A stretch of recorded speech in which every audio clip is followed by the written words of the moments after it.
Are you stuck in thoughts of JOSA counseling? Let me help you. After your JEE, if anything is important to you, then that is your counseling. बात कर लेते हैं थोड़ा सा जोसा के बारे में, कुछ बेसिक थिंग्स की।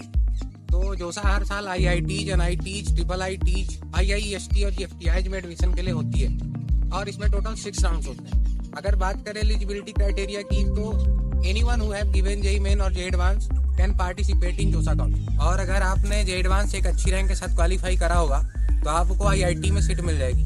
लेकिन अगर किसी कारण की वजह से आपका JEE एडवांस क्वालिफाई नहीं हुआ या अच्छी रैंक नहीं है तो आप NITs, IIITs और GFTIs के लिए जोसा में पार्टिसिपेट कर सकते हैं। One more important thing is that कि कई बच्चों का मिथ होता है कि जोसा में पार्टिसिपेट करने के लिए JEE मेन का क्वालिफाइड होना नेसेसरी है, जबकि ऐसा बिल्कुल नहीं है। क्योंकि कई सारे ऐसे GFTIs हैं जिनका closing cut off JEE main के क्वालिफाइंग कट ऑफ से भी कहीं ज़्यादा नीचे चल। काउंसलिंग प्रोसेस स्टार्ट होती है रजिस्ट्रेशन से। रजिस्ट्रेशन करने के लिए आपको जोसा की ऑफिशियल वेबसाइट पे जाना पड़ेगा। अगर बात करें रिक्वायर्ड डॉक्यूमेंट्स की, तो रजिस्ट्रेशन के लिए कोई भी डॉक्यूमेंट रिक्वायर्ड नहीं होते हैं। इसके लिए आप जिस भी बेसिस पे काउंसलिंग अपनी करवाना चाहते हैं, चाहे JEE मेन या JEE एडवांस, उसके एप्लीकेशन नंबर और पासवर्ड की ज़रूरत होती है।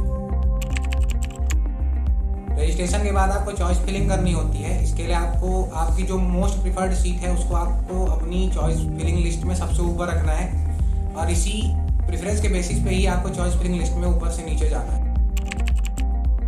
चॉइस फिलिंग के बाद बारी आती है चॉइस लॉकिंग की, तो वो आप खुद से भी कर सकते हैं या चॉइस फिलिंग की एंड डेट के बाद वो ऑटोमेटिकली लॉक हो जाती है। इसके बाद आपको इंतजार करना है सीट अलॉटमेंट राउंड।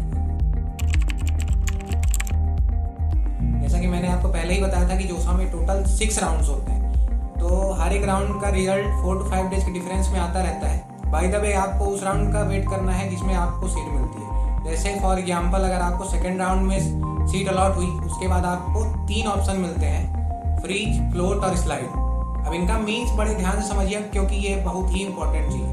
तो अगर आपको आपकी सबसे मोस्ट प्रिफर्ड सीट अलॉट हुई है तो आपको फ्रीज ऑप्शन चूज करना है। नाउ सेकेंड पॉसिबिलिटी दैट कि आपको जो कॉलेज मिला है वो तो आपको चाहिए, लेकिन जो अलॉटेड स्ट्रीम है वो आपको नहीं चाहिए और आपने अपनी चॉइस प्रेफरेंस लिस्ट में सेम कॉलेज में जो स्ट्रीम आपको चाहिए वो ऊपर भर रखी है, तो आपको स्लाइड ऑप्शन चूज करना है। नाउ अनदर पॉसिबिलिटी दैट कि आपको जो भी सीट अलॉट हुई है, अगर आपको लगता है कि नेक्स्ट राउंड में आपको इससे बेटर सीट मिल सकती है और आपने अपनी चॉइस प्रेफरेंस लिस्ट में इससे बेटर सीट भर रखी है, तो आपको फ्लोट ऑप्शन चूज करना चाहिए।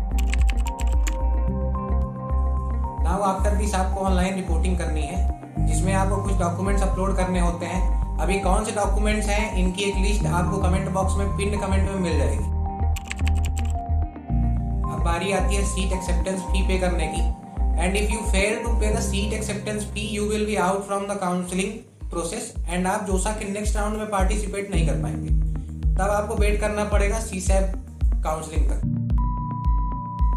अब आपको वेट करना है 5th राउंड का, क्योंकि असली खेला तो 5th राउंड में ही होता है। जोसा वाले यहीं पे खेल जाते हैं, क्योंकि 5th राउंड ही लास्ट राउंड होता है जहाँ पे आप अपनी सीट को विड्रॉ कर सकते हैं और आपको अपनी सीट विड्रॉ करने पे सीट एक्सेप्टेंस फी का रिफंड मिल जाता है। लेकिन अगर आप 6th राउंड में जाते हैं और आपको अपनी मोस्ट प्रिफर्ड सीट नहीं मिलती है और आप तब अपनी सीट विड्रॉ करते हैं, तो आपको सीट एक्सेप्टेंस फी का रिफंड नहीं मिलेगा। अगर आपको 5th राउंड तक में एक IIT की सीट मिली है जो आपकी मोस्ट प्रिफर्ड सीट नहीं है और आप इस भरोसे कि शायद आपको 6th राउंड में आपकी प्रिफर्ड सीट मिल जाए, आप अगर नेक्स्ट राउंड में जाते हैं अपनी सीट 5th राउंड में विड्रॉ नहीं करते हैं और आपको बाई चांस अगर 6th राउंड में भी आपकी मोस्ट प्रिफर्ड सीट नहीं मिलती है और तब आप अपनी सीट विड्रॉ करते हैं, तो आपको सीट एक्सेप्टेंस फी का रिफंड तो नहीं ही मिलेगा। साथ ही में अगर आप ड्रॉप लिख के नेक्स्ट ईयर के लिए प्रिपरेशन करते हैं तो आप नेक्स्ट ईयर IIT में अप्लाई नहीं कर पाएंगे। इसी की वजह से काफ़ी सारे बच्चे अपनी सीट को 5th राउंड में ही विड्रॉ कर लेते हैं और इसी की वजह से ही 5th राउंड और 6th राउंड की कट ऑफ में काफ़ी बिग डिफरेंस आ जाता है। फॉर एग्जाम्पल, अगर किसी चीज़ से कट ऑफ 5th राउंड में 20,000 के अप्रॉक्स में बंद हुआ होगा, तो वही चीज़ 6th राउंड में 23,000 या 24,000 के अप्रॉक्स तक चली जाती है।